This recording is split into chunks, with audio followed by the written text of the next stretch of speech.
வெண்டி Anglican Tamil திருச்சபையின் வாயிலாக எல்லாரையும் வரவேற்கிறோம். முக்கியமாக இன்று புதிதாக வந்திருக்கிற அனைவரையும் கிறிஸ்துவின் அன்பில் வரவேற்று வாழ்த்துகின்றோம்.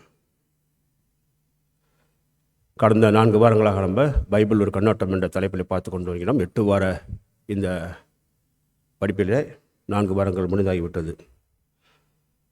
இதுவரை நம்ம பார்த்தது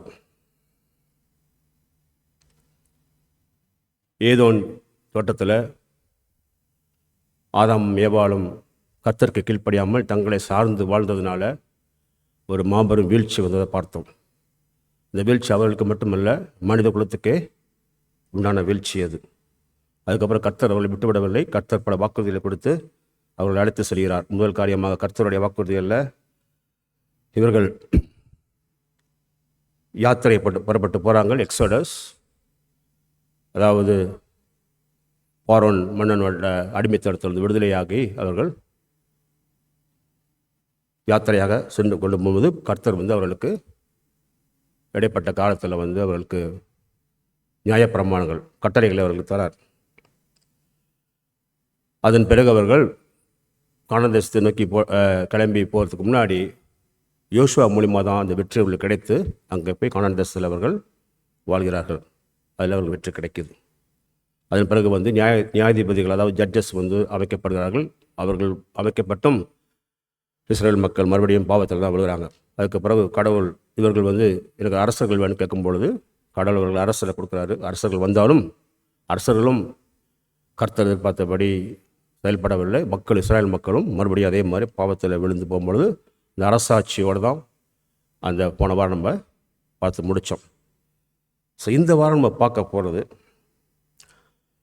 இஸ்ரேல் வரலாற்றில் அடுத்த காலகட்டம் முன்னறிவிக்கப்பட்ட ராஜ்யம், அதாவது தீர்க்கதரிசனமான ராஜ்யம், இந்த ப்ரொஃபஸர்ஸ் கிங்டம், அதை பார்க்க போகிறோம். இஸ்ரேலோடைய கீழ்ப்படியாமை தொடர்ந்தாலும் கர்த்தருடைய அன்புனாலையும் இரக்கத்தினாலையும் அவருடைய உடன்படிக்கை தீர்க்கதரிசி வாயிலாக அவர் செயல்படுத்துகிறார்.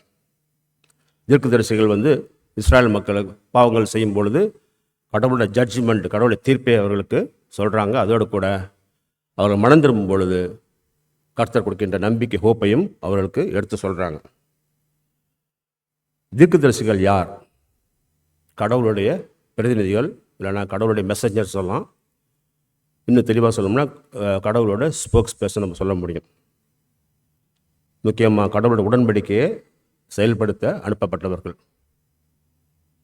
இந்த தீர்க்கதரிசன புத்தகங்களில் எழுதப்பட்ட விஷயங்கள் அவருடைய கற்பனைகளால் எழுதப்பட்ட காரியங்கள் கிடையாது. முழுக்க கடவுளுடைய ஆவினால் தூண்டப்பட்டு எழுதப்பட்டாங்கன்னு வேதத்தில் நம்ம படிக்கலாம். 2 பேதுரு 1:21 படித்தோம்னா தீர்க்கதரிசனமானது ஒரு காலத்தில் மனுஷருடைய சித்தத்தினாலே உண்டாகவில்லை, தேவனுடைய பரிசுத்த மனுஷர்கள் பரிசுத்த ஆவியினால் ஏவப்பட்டு பேசினார்கள். வேதத்தில் மொத்தம் 16 தீர்க்கதரிசிகள், 16 ப்ராஃபட்ஸ் இருக்கிறாங்க. இவங்களை 2 வகையாக பிரிக்கலாம், 2 குரூப்பாக பிரிக்கலாம் 16 தீர்க்கதரிசிகளையும். முதல் பகுதி மேஜர் ப்ராஃபட்ஸ்ன்னு சொல்லுவாங்க. 2வது பகுதி மைனர் ப்ராஃபட்ஸ்ன்னு சொல்லுவாங்க. இந்த மேஜர் ப்ராஃபட்ஸ் சொல்லும் பொழுது எரேமியா,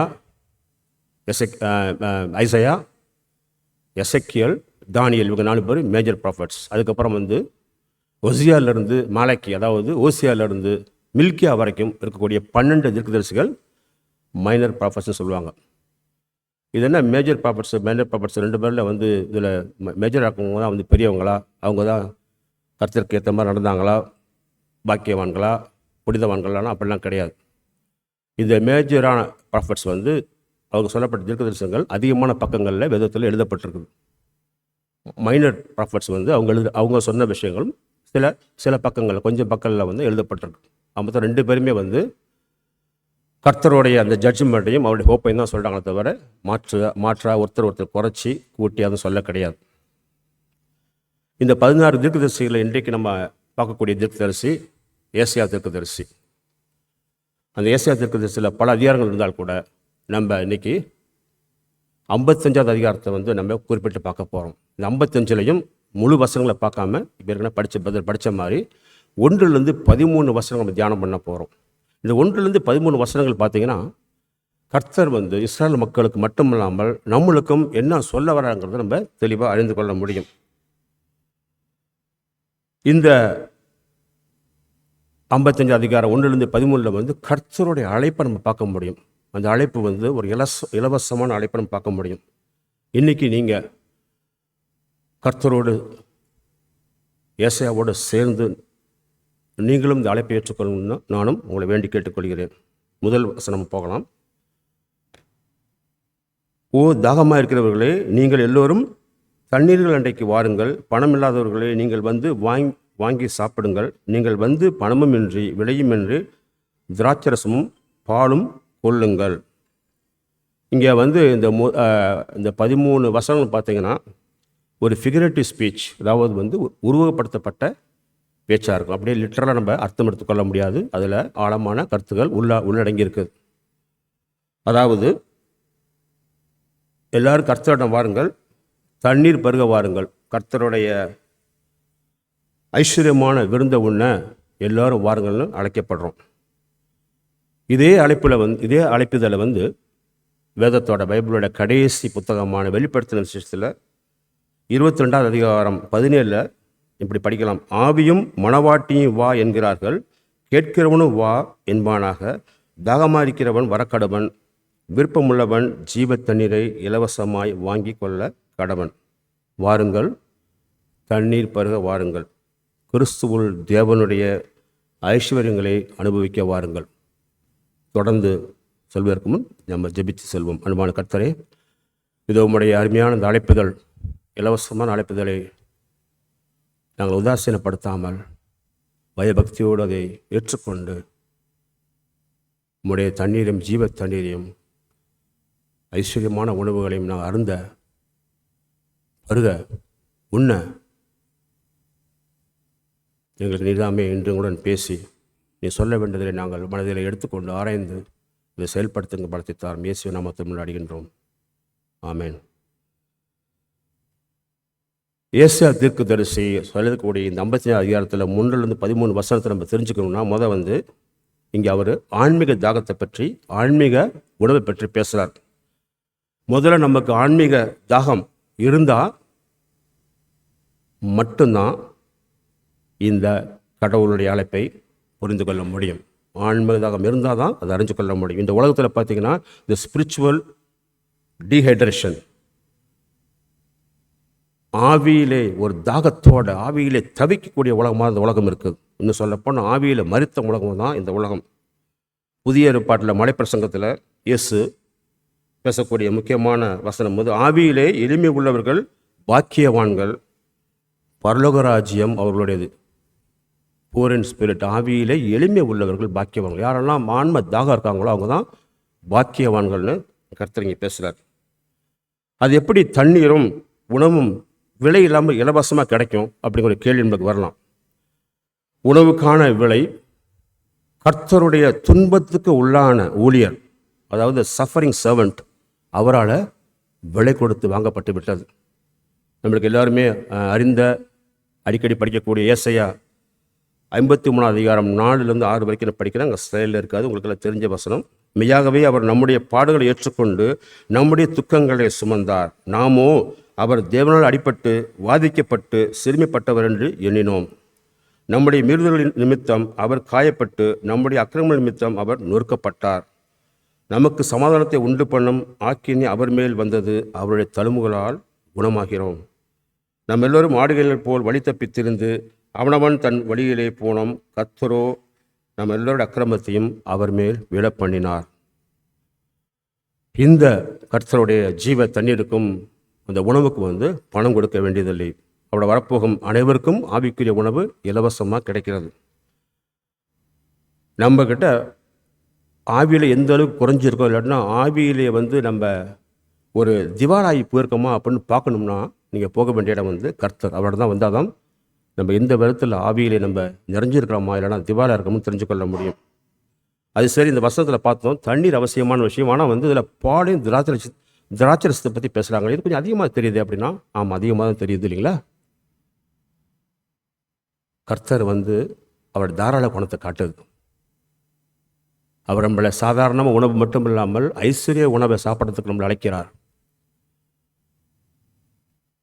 எபேசியர் 1 அதிகாரத்தில் படித்து பார்த்தோம்னா தெளிவாக கர்த்தர் சொல்கிறாங்க, வானகத்தில் இருக்க அனைத்து ஆசீர்வாதங்கள், அனைத்து ஆவிக்குரிய ஆசீர்வாதங்களையும் ஒன்று விடாமல் தரக்கூடிய தேவன் தான் நம்முடைய தேவன். கர்த்தர் மட்டுமே நமக்கு ஒரு உண்மையான வாழ்க்கையை தரது மட்டும் வரும், நித்திய வாழ்க்கையை தரக்கூடியவராக இருக்கிறார். 2ஆம் வசனத்தில் நம்ம படிக்கும் பொழுது, நீங்கள் அப்பம் இல்லாததற்காக பணத்தையும் திருப்தி செய்யாத பொருளுக்காக உங்கள் பிரயாசத்தையும் செலவழிப்பானேன். நீங்கள் எனக்கு கவனமாய் செவி கொடுத்து நலமானதை சாப்பிடுங்கள், அப்பொழுது உங்கள் ஆத்துமா கொழுப்பான பதார்த்தத்தினால் மகிழ்ச்சியாகும். இதனால் இந்த கொழுப்பான பதார்த்தம்னா ஆங்கிலத்தில் இன்னும் கொஞ்சம் தெளிவாக புரிஞ்சுக்கலாம். Soul delight itself in abundance. அதாவது இங்கே கொழுப்பான பதார்த்தத்தினால உங்கள் ஆத்மா மகிழ்ச்சி ஆகும்னா, கர்த்தர் உங்கள் ஆத்மாவுக்கு ஒரு செழிப்பான ஒரு மிக மஞ்சிய ஒரு மகிழ்ச்சியை தராரு. இதான் இயேசு யோவான் 6ஆவது அதிகாரம் 51 சொல்வார், நானே வானத்திலிருந்து இறங்கின ஜீவ அப்பம், இந்த அப்பத்தை புசிக்கிறவன் என்றென்றைக்கும் பிழைப்பான். நான் கொடுக்கும் அப்பம் உலகத்தின் ஜீவனுக்காக நான் கொடுக்கும் என் மாமிசமே என்கிறார். எது உண்மையான உணவு? எந்த உழைப்பில் நிலையான பலன் கிடைக்கிது? ஓடி ஓடி உழைச்சி என்ன பயன்? இன்றைக்கி மக்கள் செல்வதற்காகவும் புகழுக்காகவும் தங்களை மகிழ்ச்சி அடைவதற்கும் திருப்தி அடைவதற்கும் ஓடோடி உழைக்கிறாங்க இல்லைங்களா? பிரச்சனை என்னன்னா, எதுவுமே திருப்தி அளிக்காதுங்கிறதா உண்மை. கடவுள் மட்டும்தான் நம்ம ஆன்மாவை திருப்தி செய்ய முடியும், பூர்த்தி செய்ய முடியும். ஏனென்றால் அவர் தான் என்றென்றைக்கு நிலையாக இருக்கக்கூடிய பரிசு தரார். அந்த பரிசு தான் ரட்சிப்பு. மக்கள் அதிபயங்கரமாக செலவு பண்ணி வீணான பொருட்களையும் உலக நாட்டங்களையும் விலை கொடுத்து வாங்கும் பொழுது, கர்த்தருடைய இந்த ரட்சிப்பின் பரிசு முழுமையாக இலவசமாக நம்மளுக்கு கிடைக்கிறது. இந்த பரிசு மூலியமாக நம்மளுக்கு எதிர்காலத்தில் ஒரு நம்பிக்கை, ஒரு ஹோப்பு கிடைக்கிது. இதே 3ஆம் வசனத்தில் ஏசியா சொல்கிறத நம்ம பார்க்கலாம். உங்கள் செவியை சாய்த்து என்னிடத்தில் வாருங்கள், கேளுங்கள், அப்பொழுது உங்கள் ஆத்மா பிழைக்கும். தாவீதுக்கு அருளின நிச்சயமான கிருபைகளை உங்களுக்கு நித்திய உடன்படிக்கையாக ஏற்படுத்துவேன். உங்கள் ஆத்மா பிழைக்கும், நிச்சயமான கிருபைகளை உங்களுக்கு நித்திய உடன்படிக்கையாக ஏற்படுத்துவேன். இங்கே கர்த்தருடைய ஒரு அன்பை பார்க்கலாம். அது சொல்லப்போனால் பேரண்டல் லவ். ஒரு பெற்றோர்கள் பிள்ளைகள் மேலே இருக்கக்கூடிய அன்பை, இன்னும் அதை விட அதிகமான அன்பை இங்கே கர்த்தர் இங்கே காமிக்கிறார். தாவீதை கர்த்தர் சொல்கிறாரு, என் இதயத்துக்கு ஏற்ற மனுஷங்கிறாருங்களா, என் மேன் ஆஃப்டர் மை ஓன் ஹார்ட்னு சொல்கிறார். அப்பேற்பட்ட அன்பான கர்த்தர் நம்ம பார்க்குறோம். அரவணைத்து அன்பை காட்டுதில் நம்ம கர்த்தரை யாருமே அதுக்கு நிகராக சொல்லவே முடியாது. இது வரைக்கும் பார்த்த 4 வாரத்தில் எகிப்து நாட்டில் எப்படி இஸ்ரேல் மக்களை கடவுள் அரவணைச்சு கொண்டு வந்தார் நம்ம பார்த்தோம் இல்லைங்களா? அதே மாதிரி இயேசு கிறிஸ்து ஊதாரி மகன் ஓமையில் சொல்லும் பொழுது, ஊதாரி மகன் தூரத்தில் வரும்பொழுது தந்தையானவர் ஓடி போய் அவனை கட்டி அணைத்து முத்தமிடக்கூடிய அந்த ஒரு அருமையான அன்புள்ள தேவனை அங்கே கர்த்தர் சொல்கிறார். இந்த கர்த்தருடைய அன்புனால், அரவணைப்பினால் நம்மளுக்கு அமைதி கிடைக்கிது, பாதுகாப்பு கிடைக்கிது. ரொம்ப முக்கியமாக கடவுளோட அன்பை முக்கியமாக அறிஞ்சு கொள்ள முடியும். மொத்தத்தில் கர்த்தர் அன்பே பிரதானமாக இருக்கிறார். அந்த கர்த்தருடைய அன்பில் நம்ம வரணும்னா கண்டிஷன் சொல்லாமான்னு தெரியல, ஆனால் இது ரொம்ப அவசியமாக இருக்குது. அதாவது மனம் திரும்பியவர்களுக்கு மன்னிப்பு கிடைக்கும் என்று தீர்க்கதரிசிகள் சொல்கிறாங்க. அதே மாதிரி இதே தான் யோவான் இங்கே ஏசியாவும் அதே தான் 55 அதிகாரத்தை சொல்ல வர நம்ம பார்க்க போகிறோம். 6:7 பார்த்தோம்னா, கர்த்தரை கண்டறியத்தக்க சமயத்தில் அவரை தேடுங்கள், அவர் சமீபமாக இருக்கையில் அவரை நோக்கி கூப்பிடுங்கள். துன்மார்க்கன் தன் வழியையும் அக்கிரமக்காரன் தன் நினைவுகளை விட்டு கர்த்தரிடத்தில் திரும்ப கடவன், அவர் அவன் மேல் மனதுருவார். நம்முடைய தேவனிடத்திற்கே திரும்ப கடவன், அவர் மன்னிக்கிறதுக்கு தயை பெருந்திருக்கிறார். இது ரொம்ப நல்லா கவனம் படித்து பார்த்தோம்னா, இது வரைக்கும் நம்ம பார்க்கும்பொழுது கர்த்தர் இஸ்ரேல் மக்கள்கிட்ட ஒரு புளுரல், அதாவது ஒரு மொத்தமாக இஸ்ரேல் மக்கள் ஒரு மொத்தமாக பேசுவார், மொத்தமாக அவன் கையாளுவார். இங்கே பாருங்கள், இங்கே 7வது துன்மார்க்கன் சிங்குலரில் பேசுகிறாருங்க, தனிப்பட்ட முறையில் பேசுகிறார். துன்மார்க்கன் தன் வழியையும் அக்கிரமக்காரன் தன் நினைவுகளை விட்டு கர்த்தரிடத்தில் திரும்ப கடவன், அவர் அவன் மேல் மனதுருகுவார். நம்முடைய தேவனிடத்திற்கு திரும்ப கடவன், அவர் மன்னிக்கிறதுக்கு தயை பெருத்திருக்கிறார். அதாவது பெரியலி பாடன் அவர் சென்ஸ். முழு தேசத்தோட இஸ்ரேல் தேசத்தோட கையாண்டு வந்த கர்த்தர் இங்கே தனி நபர்களோட கையாள தொடங்குறார், இண்டிவிஜுவலாக பேசுகிறாங்க.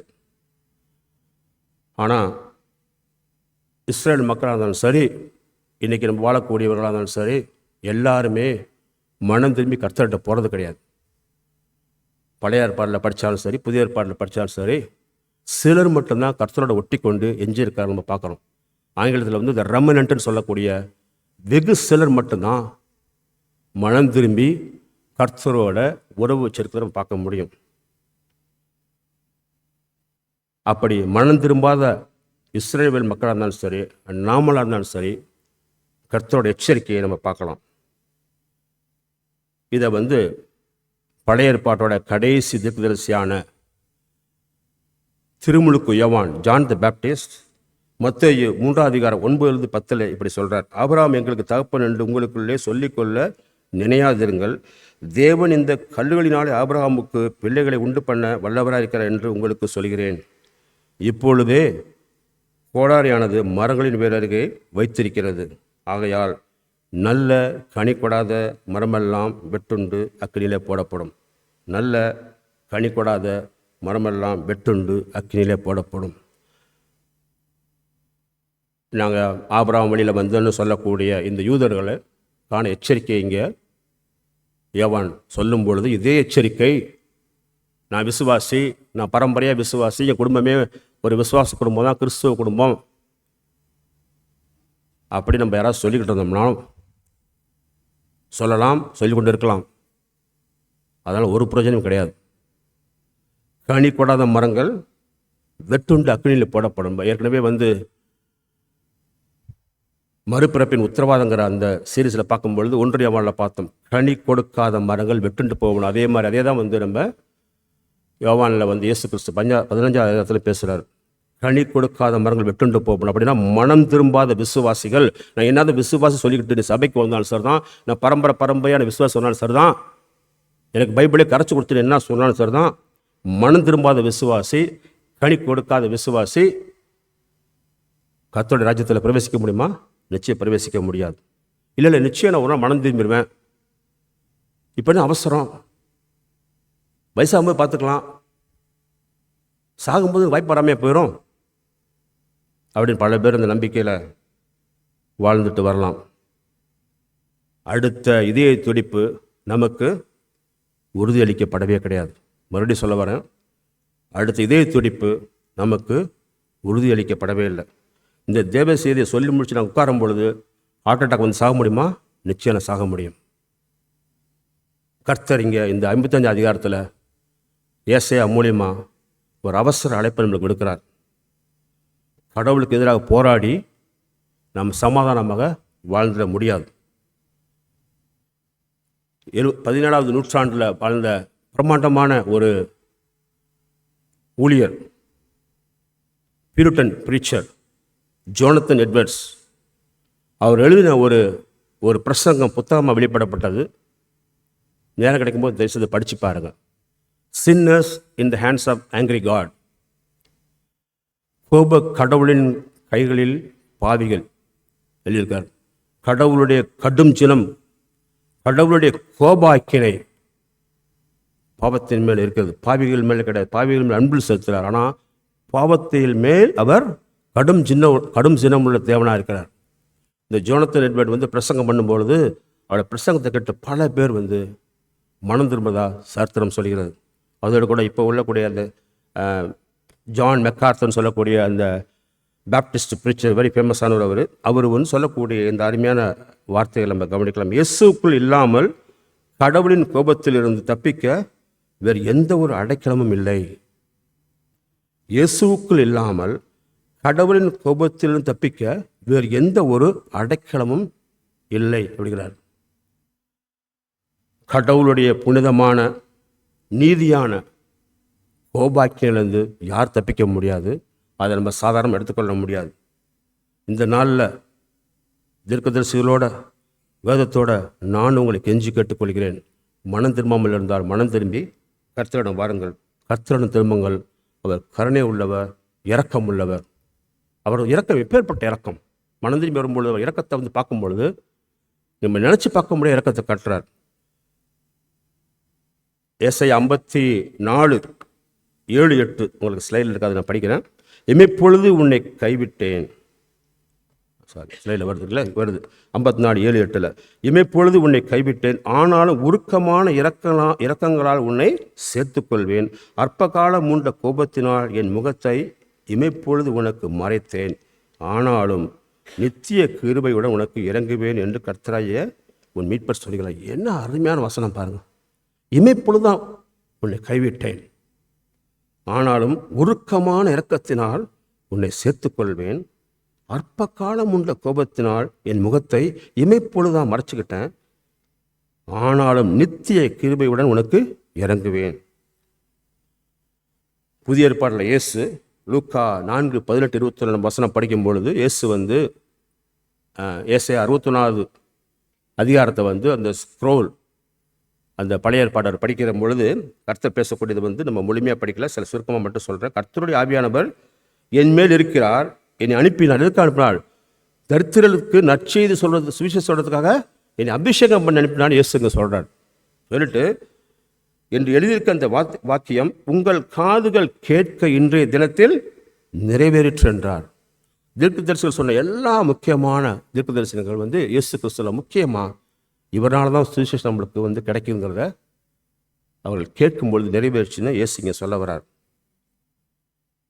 ஏசாயா தொடர்ந்து அதே 55வது அதிகாரத்தில் 8-9 பார்க்கும் பொழுது கடவுளை பற்றிய படத்தை இன்னும் மிக அழகாக வரைஞ்சி காட்டுறார். 8-9 படித்தோம்னா, என் நினைவுகள் உங்கள் நினைவுகள் அல்ல, உங்கள் வழிகள் என் வழிகளும் அல்லவென்று கர்த்தர் சொல்லுகிறார். பூமியை பார்க்கிலும் வானங்கள் எப்படி உயர்ந்திருக்கிறதோ அப்படியே உங்கள் வழிகளை பார்க்கிலும் என் வழிகளும், உங்கள் நினைவுகளை பார்க்கிலும் என் நினைவுகளும் உயர்ந்திருக்கிறது. அதே ஏசாயா 40வது அதிகாரத்தில் இதே தான் திருப்பி வேற மாதிரி சொல்கிறார். பூமியின் கடையாந்திரங்களை சிருஷ்டித்த கர்த்தராகிய அநாதி தேவன் சோர்ந்து போவதில்லை, இலைப்படுவதும் இல்லை. இதை நீ அறியாயோ, இதை நீ கேட்டதில்லையோ, அவருடைய புத்தி ஆராய்ந்து முடியாதது. ஒரு கர்த்தரை பற்றி ஒரு பிரம்மாண்டமான ஒரு படத்தை வரைஞ்சி காமிக்கிறார். கர்த்தர் நம்ம நினைக்கிற மாதிரி கிடையாது, அதுக்கு மேலானவர்களுக்காக ஒரு விளக்கத்தை ரொம்ப அருமையாக சொல்ல வர்றார். நம்ம வணங்குற கடவுள், நம்ம வணங்குற தெய்வம் ஒரு சாதாரண கர்த்தர் கிடையாது, அசாதாரணமான கடவுள் இங்கே நம்ம சொல்ல வர்றார். இந்த வேதத்தில் சொல்லப்பட்ட கடவுள் யார்? Is sovereign, is omnipotent, is omnipresent, is omniscient, is gracious, is loving, is merciful. சர்வ அதிகாரத்தை கொண்டு ஆட்சி செய்யக்கூடிய கர்த்தர், எங்கும் வியாபித்திருக்கக்கூடியவர், எல்லாவற்றையும் செய்யக்கூடிய வல்லமையானவர், ஒன்றும் அவரோட மறைக்கப்பட்டதில்லை என்று வேதம் சொல்லுது. கிருபை உள்ளவர், அன்பானவர் சொல்லக்கூடிய அப்பேற்பட்ட தெய்வத்தை தான் இந்த வேதம் நம்மளுக்கு சொல்லுகிறது. அப்பேற்பட்ட கர்த்தர் தான் நம்மளே வரவேற்கிறார் என்று மனிதனால் முடியாத செய்து காட்டக்கூடியவர் தான் இந்த கர்த்தர். ஒருவேளை நீங்கள் இங்கே பல கஷ்டங்கள் இருக்கலாம், உங்கள் வாழ்க்கையில் வியாதி கஷ்டங்கள் இருக்கலாம், பொருளாதார துன்பங்கள் இருக்கலாம், வேலை கிடைக்காமல் இருக்கலாம், வேலை கிடைச்சாலும் அதுக்கேற்ற ஊதியம் இல்லாமல் இருக்கலாம், உறவுகளில் துன்பங்கள் இருக்கலாம், பலருக்கு வீசா கிடைக்காம கஷ்டப்பட்டுட்டு வரலாம்.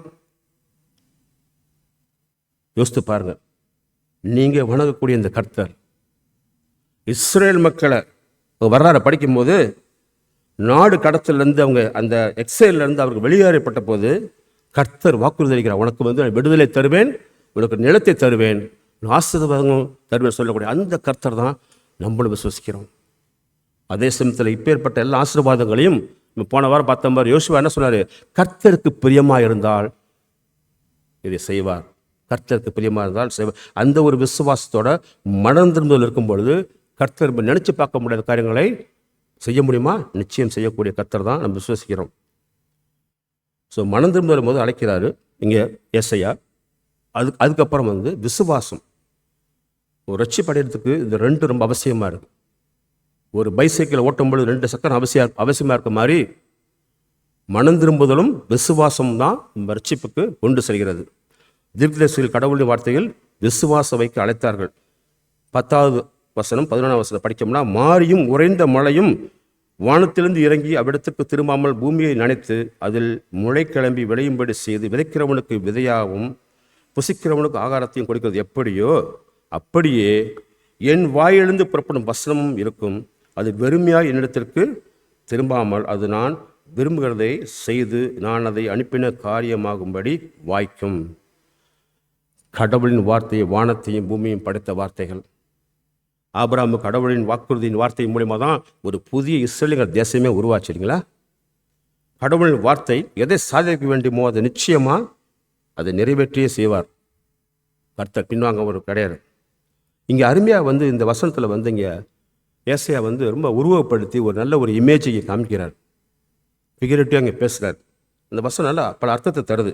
வானத்திலிருந்து மழை பெய்யுது, பூமியில் பயிர்கள் உற்பத்தி ஆகுது, பயிர்கள் உணவை தருது, எல்லாரும் உண்டு கழிக்கிறோம். அதே சமயத்தில் அதே நீர் திருப்பி எங்கே ஆகுது, மேகத்தில் நீர் திரளாக போய் மேகத்தில் இருந்து திருப்பி மழையாக வர்ற மாதிரி தான் கர்த்தருடைய வார்த்தை சொல்வதை நிச்சயமாக சரியாக செய்கிறது. அது வீணாகிறது கிடையாது. சக்தி வாய்ந்த கடவுளின் வார்த்தை வெறுமையாக அவரிடம் திரும்பி வருவதே கிடையாது. உண்மையான மனம் திரும்புதல், உண்மையான விசுவாசம் மூலயமா நம்மளுக்கு என்ன கிடைக்குது, மகிழ்ச்சி கிடைக்கிது. பிரம்மாண்டமான மகிழ்ச்சியை கர்த்தர் நம்மளுக்கு உறுதி அளிக்கிறார். அதை 12:13 அவர் அதை மாதிரி முடிக்கிறார். நீங்கள் மகிழ்ச்சியாய் புறப்பட்டு சமாதானமாய் கொண்டு போகப்படுவீர்கள். பர்வதங்களும் மலைகளும் உங்களுக்கு முன்பாக கம்பீரமாக முழங்கி வெளியின் மரங்களெல்லாம் கைகொட்டும். முட்செடிக்கு பதிலாக தேவதார விருட்சம் முளைக்கும். காஞ்சோரிக்கு பதிலாக மிருது செடி எழும்பும். அது கர்த்தருக்கு கீர்த்தியாகவும் நிர்மூலமாகாத நித்திய அடையாளமாகவும் இருக்கும். ஒரு அருமையான அடையாளத்தை இங்கே நம்மளுக்கு வர்ணம் பூசி காட்டுறாரு இங்கே ஏசாயா தீர்க்கதரிசி. ஏதேன் தோட்டத்தில் சாபத்தினால என்ன வந்துச்சு, முள்ளும் குறுக்கு முளைக்கும் பொழுது பசுமையான தாவரங்களால் மாற்றப்படுது. தரிசு நிலங்கள் பசுப்பை நிற புதுப்பித்தலை நோக்கி போக போதும் பார்க்க போகிறோம். ஆக இந்த 1-13 வசனங்களை நீங்கள் பார்க்கும்பொழுது தீர்க்கதரிசி வகையில் கர்த்தர் நம்மகிட்ட பேசுகிறது மனம் திரும்பி வாருங்கள். விசுவாசின்னு சொல்லும் பொழுது மாபெரும் அழைப்பு நம்மளுக்கு அழைக்கப்படுது. அந்த அழைப்பு அது மூலமாக கிடைக்கக்கூடிய ரட்சிப்பு ஒரு மாபெரும் பரிசா மட்டும் இல்லாமல் அது இலவசமாக கிடைக்க போகுது. கர்த்தராகிய இயேசு கிறிஸ்து ஜீவ தண்ணீரை வழங்குகிறார். அவர் தான் மன்னிப்பை கொடுக்கிறவராக இருக்கிறார். அவர்தான் என்றுமுள்ள வாழ்க்கையின் அப்பமும் வாக்களிக்கப்பட்ட ராஜ்யமாக இருக்கிறார். அவர் நம்மை புதிய வானம், புதிய பூமி, புதிய எருசலேம் அனுபவிக்க நம்மளை அழைக்கிறார். சோர்ந்து போல நீங்கள் அனைவரும் எங்கிட்ட வாருங்கள், நான் உங்களுக்கு இளைப்பாறலை தருதுன்னு சொல்லக்கூடிய கர்த்தர் தான் இந்த அன்பான இயேசு கிறிஸ்துவின் கர்த்தர். இதுவரைக்கும் நீங்கள் கிறிஸ்துவனம் வராமல் இருந்திருந்தால் தயவு செய்து உங்களுக்கு கெஞ்சி கேட்டுக்கொள்கிறேன், கிறிஸ்துவிடம் வாருங்கள்.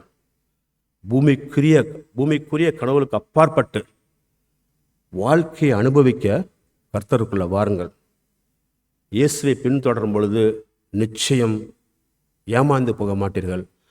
மகிழ்ச்சியும் சமாதானம் உங்களுக்கு என்றென்றும் நிலையாக இருக்கும். சாதாரண சமாதானம் கிடையாது. கிறிஸ்து சொல்கிறார், உலகம் தராத சமாதானம் தரங்கள், சாதாரண மகிழ்ச்சி கிடையாது. புதிய வானம், புதிய பூமி, புதிய எருசலேம்ல இயேசு கிறிஸ்துவோடு சேர்ந்து ஆட்சி செய்யக்கூடிய அந்த மாபெரும் மகிழ்ச்சியான நாட்கள் வெகு தொலைவில் கிடையாது. இது யாருக்கு கிடைக்குதுன்னா, உண்மையாக மனம் திரும்பி உண்மையாக விசுவசித்து கர்த்தரோட இந்த அழைப்பை மனதார ஏற்றுக்கொண்டது மட்டுமே கிடைக்கக்கூடிய ஒரு மாபெரும் வாய்ப்பு உங்களுக்கும் கிடைக்க வேண்டும் என்று நான் கர்த்தரோட வேண்டிக் கொள்கிறேன். அடுத்த வாரம் நம்ம பார்க்க போகிறது இந்த தீர்க்க தரிசனங்கள் முழுமையாக நிறைவேறின இப்போ ப்ரெசண்ட் கிங்டம், இப்போ தற்கால கிங்டம் இயேசு கிறிஸ்து மூலமாக எப்படி நிறைவேற்றுங்கிறத அடுத்த வாரம் பார்க்க போகிறோம். ஸோ இன்று நம்ம பார்த்ததில் இந்த அழைப்புதலை நம்ம இன்றைக்கி தயவுசெய்து உதாசீனப்படுத்தாமல், இன்று தேவன் என்னோட பேசியிருக்கார் என்று நினச்சிங்கன்னா, அவருடைய கூக்குரல் உங்களுக்கு கேட்டுச்சுன்னா, அவருடைய வார்த்தைகள் காதில் எதிரொலிச்சிச்சுன்னா, தயவுசெய்து கர்த்தரிடம் வாருங்கள். கர்த்தரை நோக்கி மன்றாடுவோம். அன்பான கர்த்தரே, இது ஏசாயா தீர்க்கதரிசி மூலமாக நீர் மிக ஒரு அருமையான மாபெரும் அழைப்பை அழைத்திருக்கின்றேன். இந்த அழைப்பிற்காக நாங்கள் செய்ய வேண்டியது ஒன்றும் கிடையாது. ஒரு விலையும் நாங்கள் தர வேண்டியதில்லை. இதுக்காக நான் செலவு பண்ணக்கூடிய காரியம் கிடையாது. எங்களுக்கு கிரியினால் எங்களை மீட்பு கிடையாது என்பதை தெளிவாக நீங்கள் எபேசியர் 2ஆம் அதிகாரத்தில் 8-9 வரைக்கும் தெளிவாக பேசியிருக்கின்ற ஆண்டவரே, விசுவாசத்தினாலே மனதினால் கிடைக்கக்கூடிய இந்த மாபெரும் ரட்சிப்பை, இந்த மாபெரும் பொக்கிஷத்தை நான் ஏற்றுக்கொள்ள, இலவசமாக கிடைக்கக்கூடிய இந்த ரட்சிப்பை ஏற்றுக்கொள்ள இதான் என்னோட பேசியலும் கர்த்தரே. நாங்கள் விசுவாசி என்று வஞ்சித்து கொண்டு நான் உம்மிடம் வராமல், ஒரு மோசமான இடத்திற்கு போகாமல், உம்மிடம் வருவதற்கு, நான் உண்மையான விசுவாசியாக வாழ்வதற்கான, இந்த கனியை கொடுக்கக்கூடிய வாழ்க்கை வாழ்வதற்கான அந்த காரியங்களை பரிசுத்தாவின் மூலமாக இதயத்தில் பேசி எங்களை என் இதயத்தை மாற்றலும் கர்த்தரே. கல்லான இதயம் மாறி, கடினமான இதயம் மாறி, பார்வன் மன்னனுக்கு செய்தியிலே அவன் இதயத்தை கடினப்படுத்த போடைய அந்த ஒரு நிலைமைகளை வராமல் ஆண்டவரே, எங்கள் மனதை இருதயத்தை நீங்கள் மென்மையாக்கி ஆண்டவரே, நீ சொல்லக்கூடிய காரியங்களை புரிந்து கொள்ளக்கூடிய இந்த வல்லமே எங்கள் இதயத்தில் பரிசுத்தாவின் மூலியமாக செய்து முன்னாடுகின்றோம். இந்த மன்றாட்டு அனைத்தையும் என் மீட்பெரும் நண்பருமான இயேசுவின் நாமத்தில் முன்னாடி நண்பர்களே, ஆமென்.